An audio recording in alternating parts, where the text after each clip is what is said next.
The Agenda with Steve Paikin is brought to you by the Chartered Professional Accountants of Ontario. CPA Ontario is a regulator, an educator, a thought leader, and an advocate. We protect the public. We advance our profession. We guide our CPAs. We are CPA Ontario. And by viewers like you. Thank you. Politics and ethnicity connect in some ways, but to think that it defines someone's politics, not so fast. Tonight, a case in point. We'll hear from Black conservatives who see a lot to like on the right side of the political spectrum. Then, Steve talks to former Ontario education policy leader, Charles Pascal, about his new book on getting things done in the public service, such as full-day kindergarten.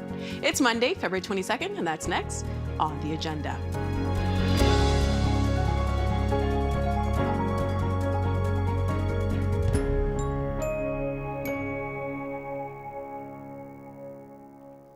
There is an assumption that people of color generally, and Black people in particular, tend to be left-leaning.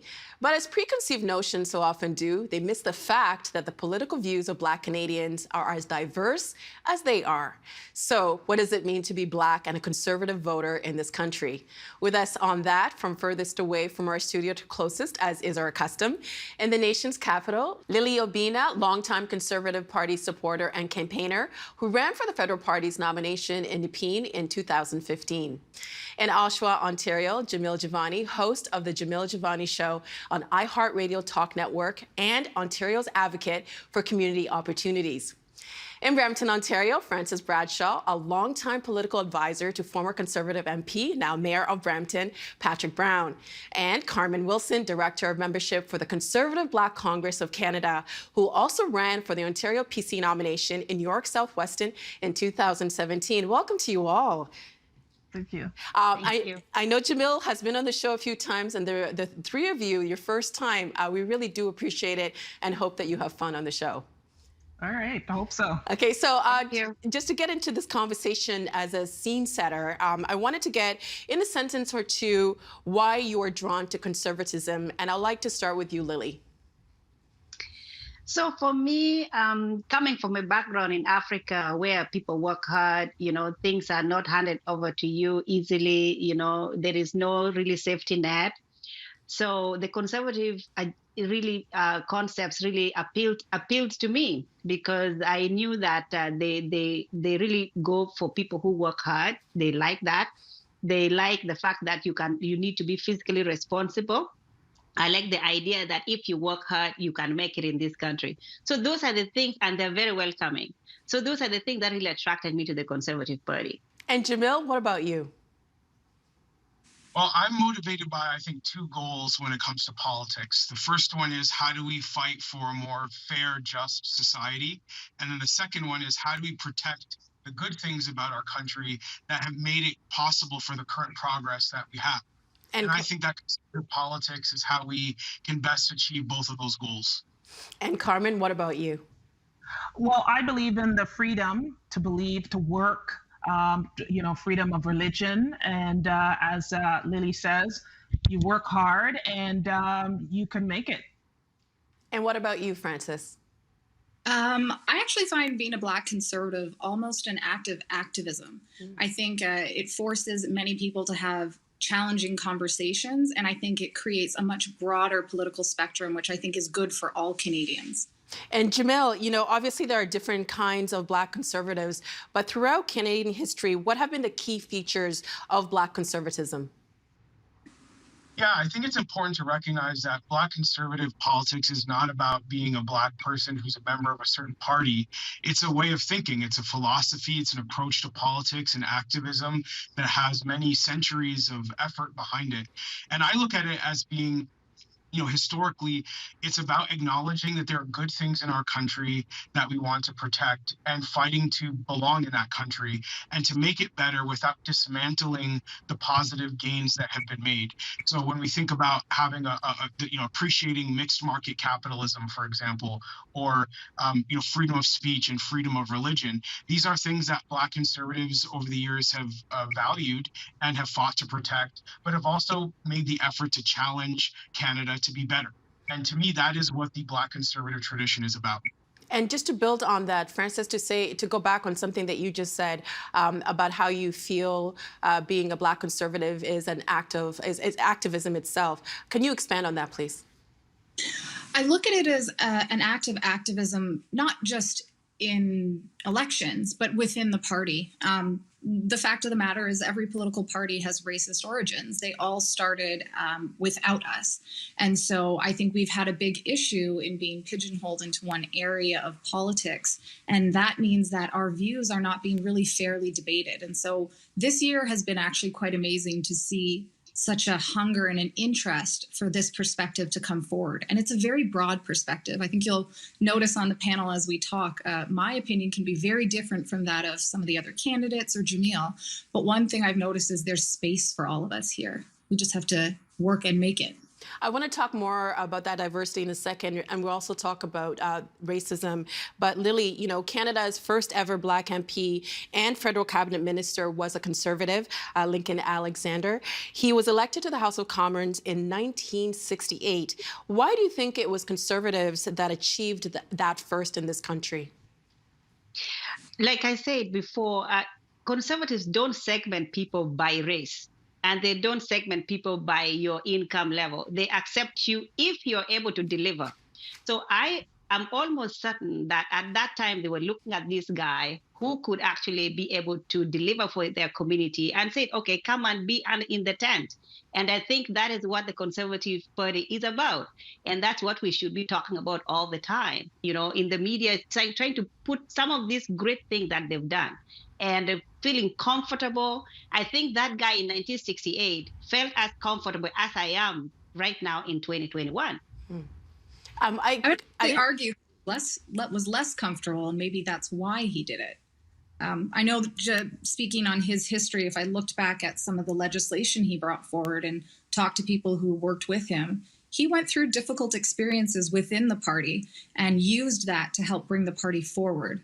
So I think when we talk about it, we have to always remember the challenges that exist in bringing in new space for our community. Why do you think he was able to achieve that, though, in 1968, Frances? Because he was willing to fight. Black political engagement involves pushing into systems that weren't designed for us or by us. And so I've learned that if I want my voice to be heard, I have to ensure that I'm at the table. I can't ask, I have to create the space for myself. And Jamil, you know, Jamil, there is an assumption that, sorry, Lily, did you want to respond to Frances? Yes, but I wanted to tell her that there has to be a foundation for you to feel comfortable to even make that activism in the first place. So correct, yes. The Conservative Party gave that platform for him to be able to do that. He could have done it with any other party, but he felt his values aligned more with the Conservative Party, which is the great thing that we all feel. It doesn't mean that it's easy, but at least we feel that we can fight for those values within the Conservative Party.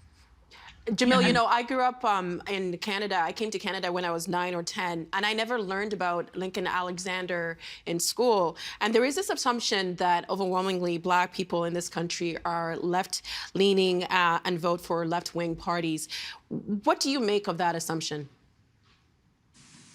Well, I think in large part that assumption is based on sort of who controls the narrative and who controls the dialogue around politics. Often it's people who are, you know, university educated, people who live and work in affluent areas, who live at the top of ivory towers and work in very privileged jobs. And those also tend to be, you know, halls of power where you find more left-wing and more progressive thinking. But anyone who spends time in a, you know, majority Black neighborhood or goes to a working class community, goes to a church, goes to a mosque, visits a community center, would realize pretty quickly that Black communities are very diverse, and that often what we think of as conservative ideas are widely held by Black men and women, but they may not see it as a partisan thing. And that's where, you know, what's unique about our country is that we've called the right-wing sort of political party in Canada a conservative party, unlike in the US, for instance, where it has a different name, Republican. And so that means sometimes when we talk about conservative ideas, we think of it as partisan, but the reality is that conservative views on various social issues, economic issues, political issues, many many Black people have conservative views. They just might not think of them as partisan.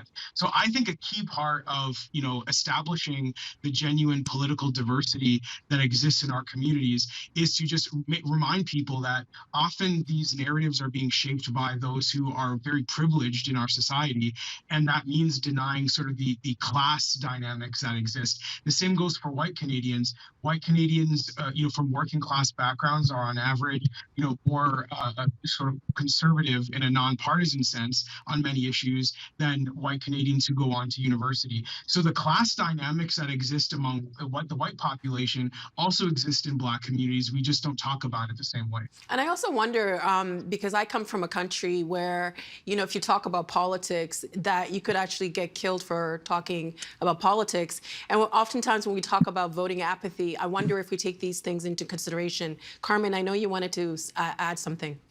Yeah, I just wanted to say, yeah, it is, I remember when I was little, my mother told me that I had to vote for the Liberal Party, and from now on, and I said to her, Pierre Trudeau's not here. And I looked at the Conservative Party, and it's a party that has all the values that I want: a strong family, working class, for the working class people. And as Jamal says, the narrative's been there. The Liberals have been able to run with it and say that they're the only party who cares for us, and that's not true. So, I want Black Canadians to know that the Conservative Party does care. We have policies that we brought forward. Diefenbaker brought the immigration, where you can come to Canada based on your abilities and not on your race.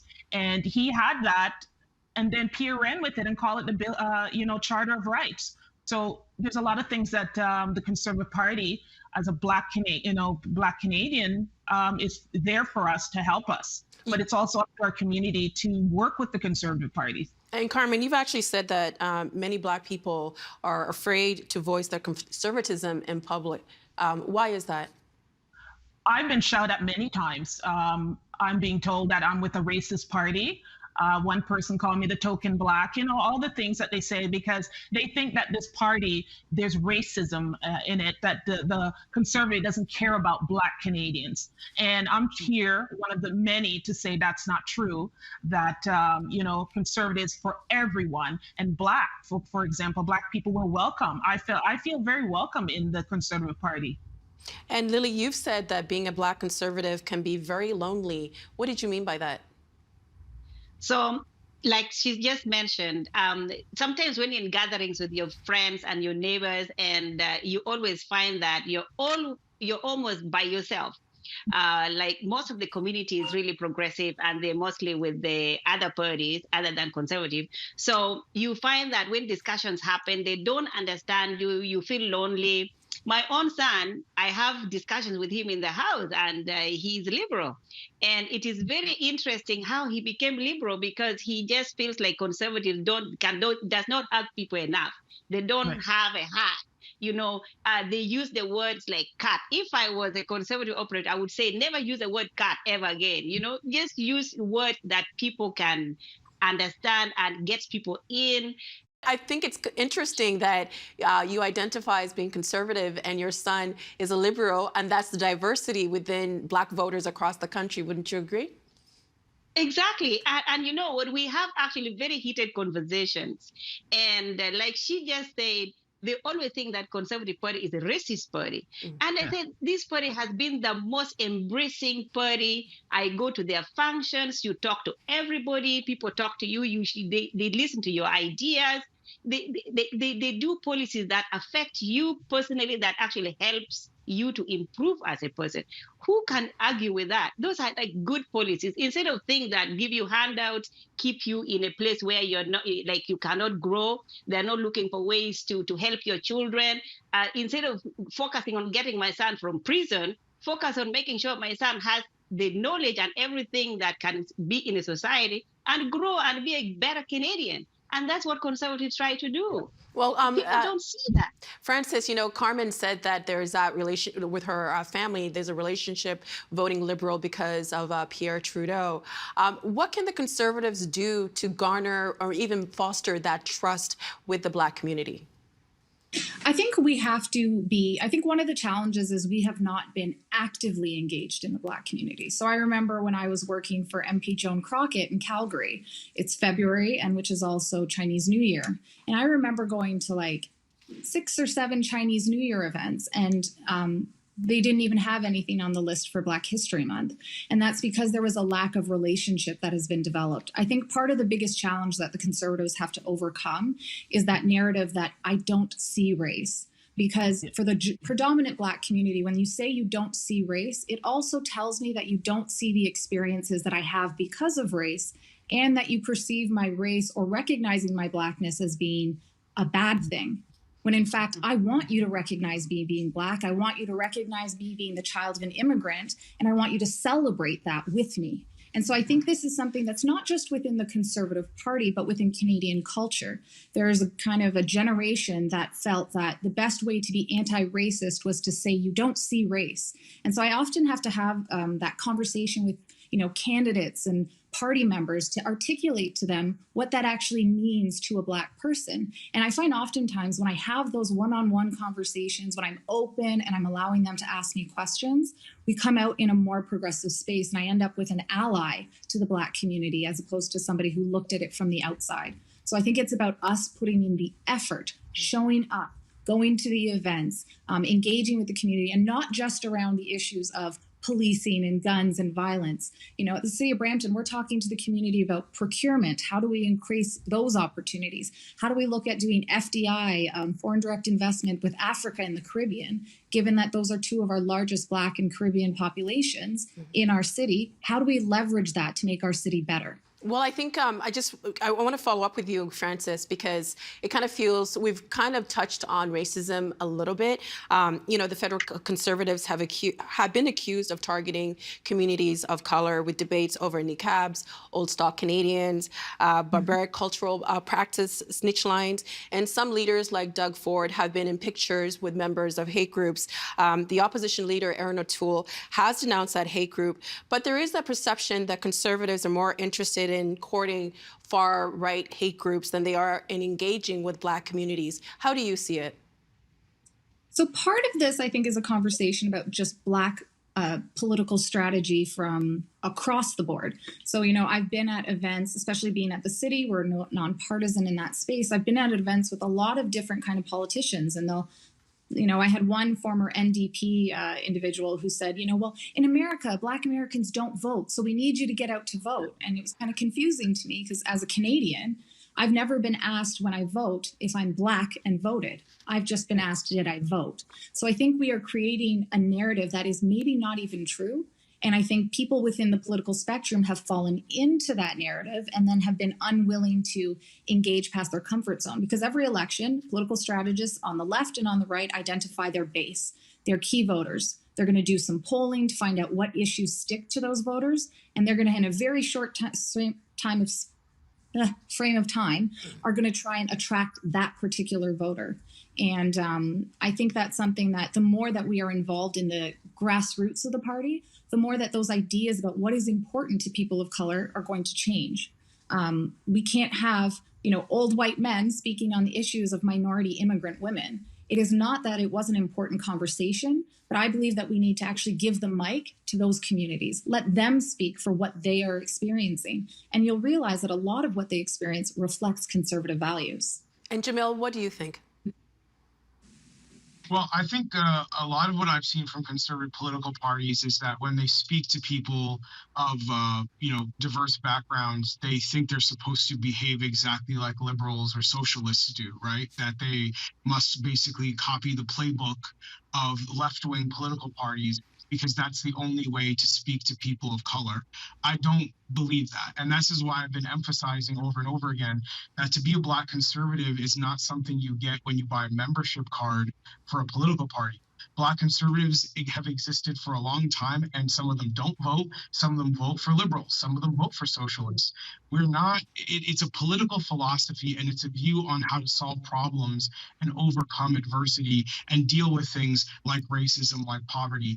And it's up to political parties to appeal to those who hold those views. If they can't, because they only know how to speak to Black people as if we're all liberals and looking for the same old liberal talking points and the same old liberal solutions, then that's on the political parties. That's not on Black folks, right? I mean, and I think that's the distinction that I think is really important here, which is ultimately, I think all voters of all backgrounds are motivated if you can convince them that you're going to make their life better. And if the only way conservatives can explain that they're going to make the average Black male or Black female voter's life better is to say we're going to do the exact same thing that the liberals are doing, but just vote for us because maybe we're different and we'll listen to you a little bit more. I'm not sure that's convincing. I'd like to see from conservative political parties, what is your specific plan for Black men and women? And one of the things that I do in my role advising Premier Doug Ford, for example, is we focus on ideas of economic empowerment. That speaks to conservative values that exist in Black communities. And we have tremendous numbers of Black individuals who are entrepreneurs, who are youth workers, who are students, who are moms and dads, who want to talk about the future of Black communities in our country from that perspective. And that's very different from what you're going to get from the liberals or the socialists, for example, who only want to speak to Black people, from my observation, as if we are perennial victims that need to be saved. I don't believe all Black people want to hear that message, and giving a diverse message is important for competing with people for political votes. That's my view on it. And I think just to go off what you just said about diverse, I think also the idea that the Black community is a monolith. This panel right now, everybody here is very different. So different things, you might be voting conservative for different reasons. And Carmen, you actually ran for Ontario PC party. What was the response you got from people when you were knocking on the doors? So it was in York Southwest, and I was seeking the nomination in 2017, and I had a lot of very angry Black people talking to me. I had one gentleman told me to shut up when I try to speak. I'm very angry that I'm with a racist party, he said, and I tried to explain to him that it's not. But when he was speaking, I said to him, you know, the thing about Canada is I like the fact that you are allowed to view your opinion, and I'm hearing you and I'm listening to you. I chose to be a conservative because it's not the conservative party that you've described. That's not what I see. The problem with our party, though, is we seem to have a problem with approaching the party. Some people said they're afraid that they're being attacked. I'm not afraid of being attacked. I enjoy hearing my people be angry and talk about how our party is not for them. It seems like all our policies in the past weren't for them. But in the future, our future is bright. We're looking forward to that. We have new policies. Aaron O'Toole has policies that, you know, he's reaching out to the community. And it's up to our community to also reach out to the conservatives. It's going to take a while, but if we work together, I think we can get this done and show Canadians that conservatives, this party is a welcoming party for everyone. And not to challenge your experience, but you know, if you said that when you did knock on the doors, the one common thing was anger from the Black community. Don't you think that there is a foundation for that? There's a reason why they feel like that? Yeah, correct. And I understand that. As I said, our party seemed that we didn't reach or was afraid to reach out to the community. We had a few Black people run, but there wasn't a lot more Black people that felt that they had the opportunity or were welcome to run. And I think that's the problem. If you look at the NDP, you look at the Liberals, they have more Black people running. I don't necessarily think they're for our community, but they have more Black people running. And that's one thing our party has to do, is reach out more and grab Black Canadians who want to run for office. There's a lot of us who want to run for office, but sometimes we feel like we're not, it's overwhelming. It can be overwhelming. And I think there wasn't the support there for us to run for office. And 2021, I am so happy to see so many Black Canadians, conservative Canadians, stepping forward. So when you say there was a lack of support, are you saying from within the Black community or from the Conservative Party? Well, within the Black community, I don't think when you're running for office and conservative, they take you seriously. It's they don't want to support you. Like I even say to them, it doesn't matter what party it is, support a Black person. Yeah, and I felt that our party, I'm going to be honest, did not seem to support Black people running. Now, in 2015, we had 8 people running, but not one person won. In 2019, we had I guess a couple, and none of us won. So, our party also needs to put us in ridings that we can win, and have the representation at the table in Ottawa or Queen's Park. And that's the problem. We are put into areas, ridings that we can't win for. In 2017, I mean, Dion Duncan was put up against Andrea Horvat. She wasn't going to win that. She did very well. She's a great lady that would have been able to do something at Queen's Park for her community, but she never had a chance. And I thought that was just not a good thing for a party. And that's one thing we need to change. We really need to change that. And Lily, you actually ran to be a federal conservative nominee. Did you find the party was welcoming and helpful? Actually, it was the best thing for me because they're the ones who approached me to run, to run actually in a winning riding in Ottawa, which is Nepean. So from that point of view, I think that it's a question of individuals like being assessed. And if you're really in the Conservative Party and they've known you for a long time, they know that if you go into this riding, probably you can win. I think they will support you.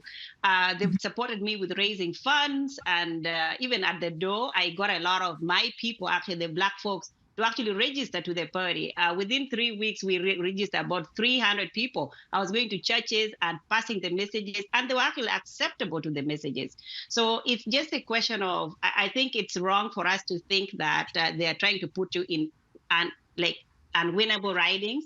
It's your choice as a candidate to also be responsible and accountable to yourself to make sure that they don't put you there. You could actually run in those ridings to learn and get your name out, to learn through the process, because elections are not a 1 year thing. It's 10-year thing that you have to invest. So as Black people, we need to be able to invest in the party, be part of the grassroots, support other candidates so that they see your face there, you are available to them, and they see your capacity to do things. I've been campaigning with a lot of other different conservative MPs or people who are in office, and they help you with strategies. So I think as Black people, we need to get to the party at the core, at the bottom. We should not wait to be appointed or to be told, okay, go run in this riding. You're supposed to do your own calculations and figure out where is a winnable place, and you go run for your nominations. Now, going back to the racism thing, in terms of the Conservatives, I think we have a responsibility as Conservatives as well to not slip up. We already know that we are being judged as racist, right? It's like it's a given. People don't even ask questions. In my community, people don't even ask whether a liberal is racist, but they will always ask. They will always believe that a conservative is a racist party. So it's and then if we compound that by saying things that actually rubber stamp that concept in people's minds, it is where we go wrong. So I believe that we should be more careful in how we deal with the Black community. And the other thing is, we don't reach out, as some of the panelists said, they don't reach out, and the Black community don't reach out either to the Conservative Party. You'll go to events and you find they've invited 10 liberals, all from different ridings, and there's no single conservative, not because they didn't want to come, but they were not even invited at the table. So I always challenge them. I say, why don't you guys invite also the conservatives so that you also hear their point of view? They're able to come in the community and talk to you about what they're going to do. The last thing is, we are not at the table when they're creating those policies. So I think we should be more at the table, creating those policies that actually work better for our communities ourselves. It's a lot of work on the few of us who are there, but I think in the long run, we have to be taking the message back to the base and actually getting people educated on what they can get out of the Conservative Party. We have less than 10 minutes. I told you it goes by pretty fast. Jamil, Prime Minister Trudeau has said and this is part of the quote, systemic racism is an issue right across the country in all our institutions. You say that by saying that, he's abdicating responsibility. What do you mean by that? Well, I think that, if you look at, we're having this conversation during Black History Month, for example, and if you look at over the course of Black history in this country, we've often seen success by identifying who is a racist, what is racism, how do we make a change that's going to push back against what is a sinful behavior, which is what racism is. When we talk about racism in these very broad strokes, like often when people use terms like systemic racism, it feels like we're talking about a ghost. Where is it? Who is it? Who's responsible to fix it? The fact that our prime minister can come out and say that our country has systemic racism everywhere, and no one bothers to say to him, okay, so what are you doing about it then? He enforced criminal justice laws that he's now calling systemic racist for the last 5.5 years. And the question I think is natural to ask is, well, who's responsible for that, sir? Who do we ask to make amends for enforcing laws that you're now calling systemic racism? When we use these words and we make it so broad that no one's actually responsible, then no one gets held accountable. And that's my primary concern with how the term racism gets used a lot these days. I think we should live in a society where when we identify racism, we know who's responsible to fix it, we hold them accountable to do so, and we stop using it in these broad strokes that allow for people in power to say, oh, I'm just by talking, I'm doing something helpful. I don't think if you're in a position of power, talking is enough. Francis? But is it not our responsibility as, people who are in government? Because I understand systemic racism, right? We live it all. We've all experienced it. So when people talk about that, for example, at the City of Brampton, we are doing a really deep dive into our institution and how it relates to Black people from 3 different perspectives: economic engagement, social engagement, and cultural engagement. And so I think it is important that when we talk about systemic racism, how do I identify that? Jamil, you're completely right. I think the conversation has stopped at what is systemic racism, which I think it's very important to identify and point it out. But we need to then talk about solving the issue. And I think part of the challenge is I think it's a bit strange that we put the onus on Black people to solve what is ultimately a white community's problem. Racism is something that's that conversation. And I talk about not just as conservatives, the Liberals and the NDP. The only time I ever see reach out is when there is a crisis. You don't build relationship that way. You have to be proactive. And so I think what I'm seeing from the Conservatives, and we've seen this with Jason Kenney, who has done amazing work. We're seeing Doug Ford exploring this space, and he has in the past. And we cite, leaders like Patrick Brown. So for me, leadership matters. The leader sets the tone. And so I think it's very interesting to see that we've had 2 Black conservative organizations being launched following the election of Doug Ford, as well as over in the province of Alberta. That says something. And I think it's very important to look at those leaders and ask, what are they doing differently? And Carmen, your thoughts? I agree that, systemic racism, like I grew up in a little town called Erin, so I was the only Black person in town, so I understand that. And I think it is up to our party. Our government has to reflect the people that it's governing. We're a diverse society. So in our party, we need to have Black people at the table, because to outline our problems. As Francis says, we can't get a whole bunch of white men or, to be looking at our problem and solving it for us. We have to be there at the table to be solving it, telling them what is wrong with our community. They don't necessarily know what's wrong with the community, or they don't want to see it. We live in it. I've lived it. Even in 2021, I'm still experiencing racism. So, it's up to us to reach out as well, both sides to reach out and work together and eliminate this, because it is good for our society. It's good for the Canadian society in whole. We want all our citizens to feel that they're a part of this great country. I'm an immigrant. I came here in 1976 when I was a little girl. And even at that age, I knew this was a great country and I embrace it. I hate the winters, but I love this country. I am a Canadian, and I want to be there for my children. I have 3 children that are Canadian born. They're not Jamaicans. So I feel that it is my responsibility to help change what my children are biracial. So they have a problem there, that they have to identify, are they Black, are they white? They shouldn't have to do that. They're citizens of Canada, and they should be treated just like everyone else. And I think that's a great place to leave it. Thank you so much for all of your insights, and for the three of you who've the first time being on the show. We appreciate your insights. And Jamil, congratulations on your show. Thanks, everybody. Thank you for having me. Thanks, man. And just a quick note, this Thursday beginning at 10 a.m. in partnership with Ryerson University's First Policy Response, we'll be hosting a panel on equity, economic recovery, and COVID-19. If you'd like to join the conversation, please visit policyresponse.ca/events for more information.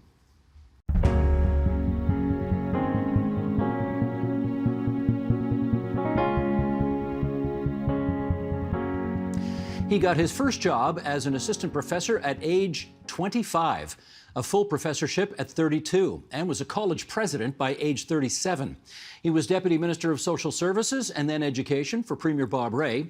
But Charles Pascal made his biggest mark as the early childhood education czar for former Premier Dalton McGuinty. He is one of the main reasons why we have full-day kindergarten in Ontario. Through the course of 5 decades in the educational trenches, he's learned a thing or two, and he shares some of those lessons in a new book called Leading from the Inside Out: Hard-Earned Lessons from Education, Government, and Baseball. And Charles Pascal joins us now from just outside Picton, Ontario, in Prince Edward County. That's a funky title, Dr. Pascal. Nice to have you on the program. Shall we start with baseball? Start where you want, and thank you for my living obituary. I thought you were going to end by saying, let us pray, but I appreciate you. No, not let us pray. Let us talk. Let us talk. I'm going to ask our director, Sheldon Osmond, to bring up this picture here. That's you. You were a baseball catcher at the University of Michigan, and as this picture shows, you look pretty good with your shin pads on and getting ready to call pitches. But I want to ask you a bit of an offbeat question, since baseball's in the title of the book. In terms of job description and mission, what does that job, being a baseball catcher and being a deputy minister in a multi-billion-dollar department of the Ontario government, what do they have in common? Well, they both occupy positions of formal leadership. A catcher is the only player on the team that faces everybody else, calls the pitches. A deputy minister as well has formal responsibilities. But regarding great leadership, it's all about ensuring that inclusion is part of it. I learned very early through sports that although I had a leadership position, I played quarterback on the high school football team as well. It's about ensuring that you have something larger than yourself through the participation and collaboration of all the people you work with and you learn from. So it's the generic characteristics are pretty much the same regarding of where someone leads, either in formal places or informal places. Let's go through some of the examples that you reference in the book, and in doing so, we'll talk about some of the biggest issues of the day in the province of Ontario. You tell a story about how you tried to get the whole early childhood education issue on the radar screen of the Premier of the day, and you were having just a very difficult time doing it, even though you had a lot of heavy hitters who were going to bat for you. And then there was this sort of eureka moment where you realized, now I know how we can get the job done. Describe how all that laid itself out for you. Well, this was at a time where people like the late and great Fraser Mustard, Margaret McCain, the Honorable Margaret McCain, and I had meetings with then Premier Dalton McGuinty. And, during a meeting with our team, somebody asked the question, don't you know Michael Fullen very well? And the lesson learned here is that if you can have somebody who has a trusting relationship with somebody you're trying to influence, get over yourself and work through a trusting relationship. So I had a breakfast meeting with Michael the next day, and by the time he had his second cup of coffee, we had presented him all of the evidence about the social, economic, and cognitive developmental gains for early learning and care in Ontario. Michael got it immediately, and because Dalton McGuinty had an incredibly trusting relationship with Michael, Michael was the one who brought the case to Premier McGuinty, and days later, I got a personal phone call from Mr. McGuinty asking to meet with us again, even though we had met with him several times. So it's about working through trusting relationships and ensuring that you tap the very best of networks. And with respect to people who don't have large Rolodex, it's absolutely important to understand how it can work through the degrees of separation that we enjoy in Ontario and Canada. Another lesson you learned along the way, you say, is being right is not a strategy. What does that mean? Well, we're living in an age right now where, social media in particular bifurcates conversations. It's either this or that. It's Twitter basically foments extremism, and the most important issues of the day requires that we learn more gracefully to live in the gray zone, where we learn to listen more deeply to those who have opposite views. And so this notion of being right, where we are so convinced that we are right and that everybody else is wrong, is proven to be not very successful, not very helpful. So we need to think about how we reach out to others and how we listen to other points of view. Covey's, one of his successful habits of leadership, seek to understand before seeking to be understood. If we were going to build a bridge from this side of a small river to the other side, we don't start by building on our side. We go to the other side to do a soil analysis. So being right carries with it, unfortunately, oftentimes shutting down listening and self-righteous behavior, doesn't usually work. Let me do a follow-up on that, because and now take this compliment, okay? I'm going to give you a compliment, just take it. I bet you there were numerous times when you would go to meetings in the public service, and frankly, you'd be the smartest guy in the room, and everybody would know that you were the smartest guy in the room. How difficult is it to basically come with the approach that, I know I'm the smartest guy here and I could probably solve this, and it'd be easier to solve it my way as opposed to have to deal with all these other people, but I can't do it that way? Well, there have been times where, thank you for your somewhat inaccurate portrayal of who I am, around various tables. Look, there's another lesson learned, which is what is right is more important than who is right. And humility is really a critical factor of great leadership. It's one of the reasons why Jacinda Ardern is, on the top of my, my list of world leaders regarding the importance of humility and honesty. And so it's really critical to ensure that there's equitable participation around conversations. Group meetings actually discriminate against introverts who tend to hold back, and they favor people who like to lead out from in front, more likely people like myself. And it requires a huge amount of discipline to basically hold back, and to ensure, if you're involved in any form of leadership in public or private places, or formal or informal, to really understand that what is right is more important than who is right. And in the various roles that you attributed to me earlier, it could be, somebody who has the lowest formal obligations in an organization, whatever the word lowest means, who may come up with the best ideas for how we move forward on something important. I've learned that lesson throughout my career to date. Here was another lesson you learned, and this is, if you don't mind my saying, a hilarious story, not because it's funny, but because it's terrible, from your career as a deputy minister. And there is a scandal brewing at Queen's Park, and the Secretary of the Cabinet asks everybody around the table for advice. And here's an excerpt from the book. Sheldon, bring this up, and I'm just going to read this. Here's how the story picks up.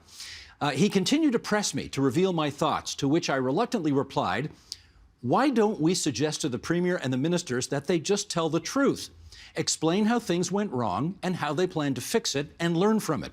The response from the meeting? The Secretary of Cabinet, the head of Ontario's public service, said, "Why don't we take a 10-minute break?" What did you learn from his response?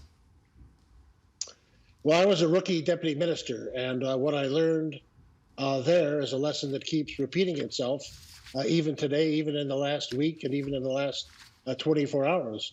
That basically, what is right is really key, and you can't fudge this stuff. People on the receiving end, whether it's the public at large, voters, or people in your organization, know that there's a time where basically you tell the truth. The public at large is very forgiving. Again, it's humility. It's about lessons learned. And if we just look at current events and current affairs, when we have a prime minister who's done so many things well during the pandemic, who basically, on another issue that arises regarding the governor general of our land, and basically says, no, we did all the due diligence, necessary, and everybody on the planet, especially those of us who live in the dominion called Canada, know that there were pre-existing information. So basically, I would have appreciated the prime minister saying something very simple, like, we could have done better, and we will learn a lesson from this. That's all. Just a one-liner, because everybody else knows. And when we have a minister of education in Ontario who says that over 75% of all students are in classes of 15 or under, that just people who work in elementary schools across Ontario simply know that's not true. And then notions of accusations of absenteeism, et cetera, it just reduces the credibility of the source of the information. So basically, timely apologies. There's a whole chapter in the book, as you know, Steve, devoted to basically the opportunity of mistake and the opportunity of apology. And it has to be totally contrite. It has to be timely. And apologies that are forced by public opinion that come later basically aren't apologies. Apologies that begin with, if I have offended anybody, I'm sorry. That's not an apology. And the public at large, and those who work in public and private organizations, just thrive and respect leaders who behave like human beings, who make mistakes and who learn from them, as I have throughout my career. I wanted to bring that story up because in some respects it represents everything people hate about politics. The notion that there are these people in a back room somewhere who are conniving to come up with an alternative story as opposed to doing what you just said. Why do you think the culture of risk aversion persists so much around so much of politics and the public service? I guess it's the fishbowl. I guess it's this total preoccupation and pressure to behave as though you are doing everything perfectly 6 months prior to the next election or a year prior to the next election. And it's just wrong. It doesn't work. And, we Watergate's a long time ago, but I'm old enough to remember being glued to the television and looking at the fact that it's the cover-up, stupid. And I just don't understand it. But I think it's the crucible in which politicians work. I think it's advisors to politicians who are sometimes more worried about keeping their jobs than ensuring that those they report to keep their jobs in a way that is informed by integrity.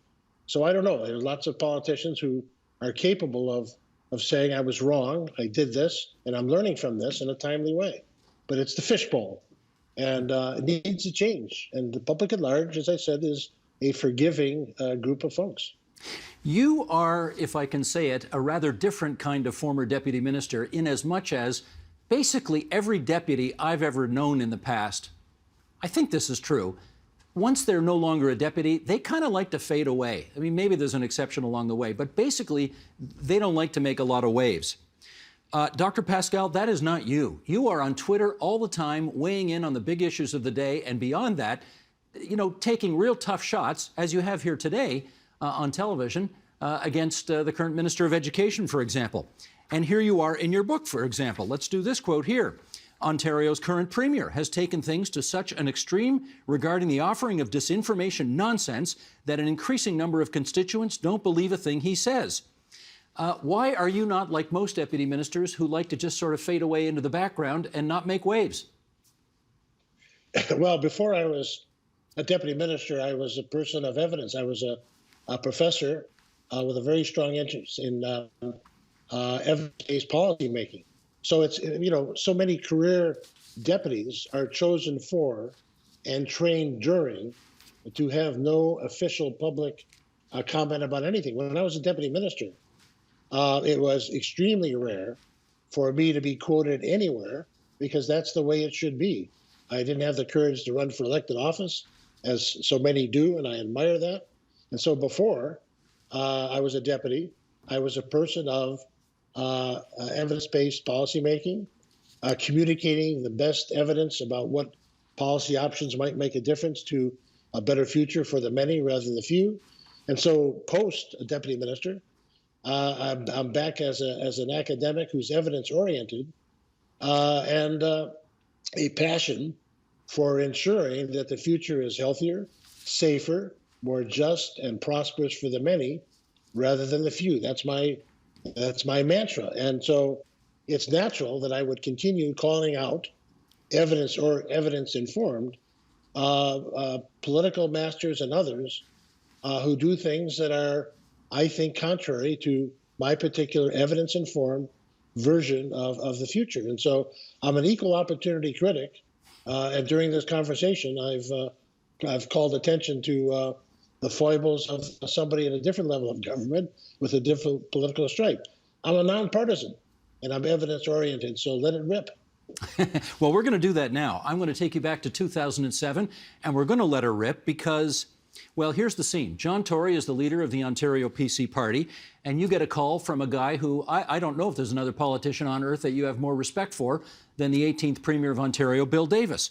And Mr. Davis, who's helping Mr. Tory, says he wants to get you on board for the idea of promoting Mr. Tory's plan to offer public funding to faith-based schools. Here's your hero, Bill Davis, calling. What did you tell him? Well, probably one of the few times in my life, certainly my adult life, that I was at a loss for words. There was a pause, and I basically said, Premier, two wrongs don't make a right. And this is the wrong thing to do.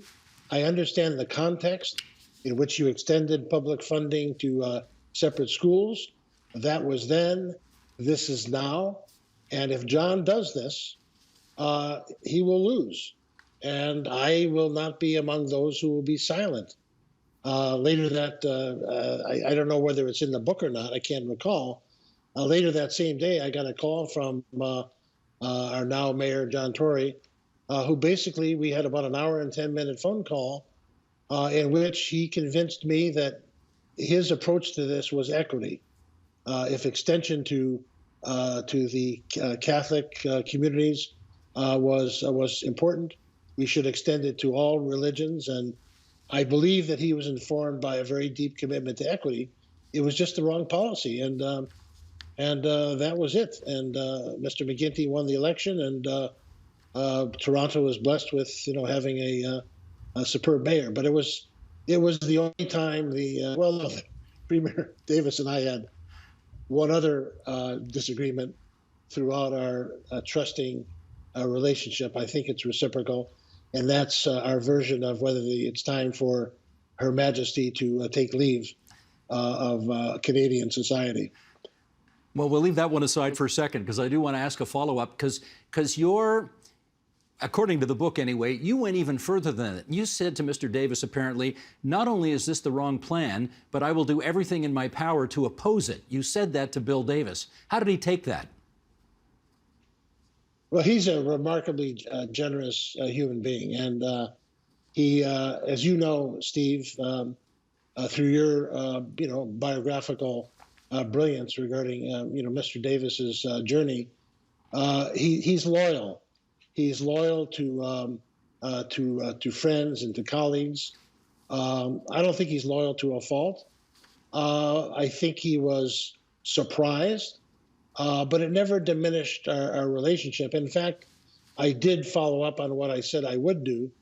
I gathered 50 names on an op-ed that we wrote and published them in all the newspapers about why it was wrong, and the names affixed to that op-ed were pretty prominent. And And it was eventually used as a householder, one of those leaflets that people in the opposition parties actually took on the hustings. So, yeah, I did work on it. And again, it was not political. It was evidence-based regarding what is good public policy.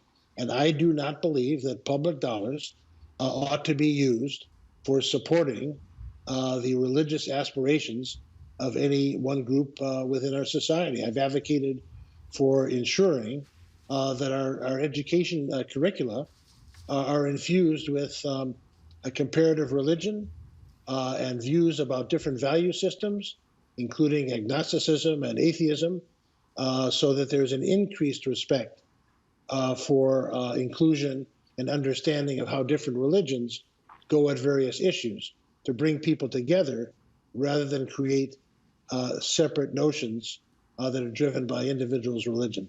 Let me do one more follow-up since you mentioned the word respect there. Since you so publicly broke with them on an issue which turned out to be absolutely fundamental in the resolution of that 2007 election, do you think in the long run it harmed your relationship with either former Premier Davis or the current Mayor John Tory?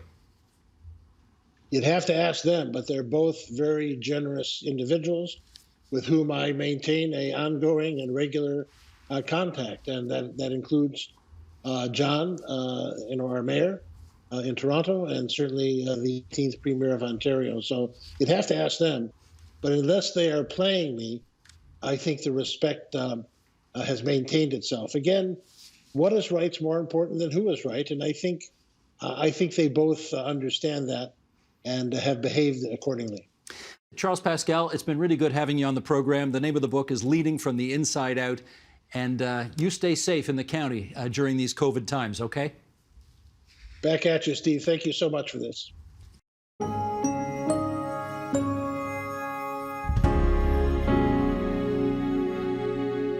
That is the agenda for Monday, February 22nd, 2021. Health Canada recently gave the green light for some patients to use psychedelic drugs. We'll find out more tomorrow. Also, podcaster Roman Mars talks to Steve about a decade of making invisible urban design visible. I'm Nam Kiwanuka. Thanks for watching TVO, for joining us online at tvo.org. And Steve, will see you again tomorrow. The Agenda with Steve Paikin is brought to you by the Chartered Professional Accountants of Ontario. CPA Ontario is a regulator, an educator, a thought leader, and an advocate. We protect the public. We advance our profession. We guide our CPAs. We are CPA Ontario. And by viewers like you. Thank you.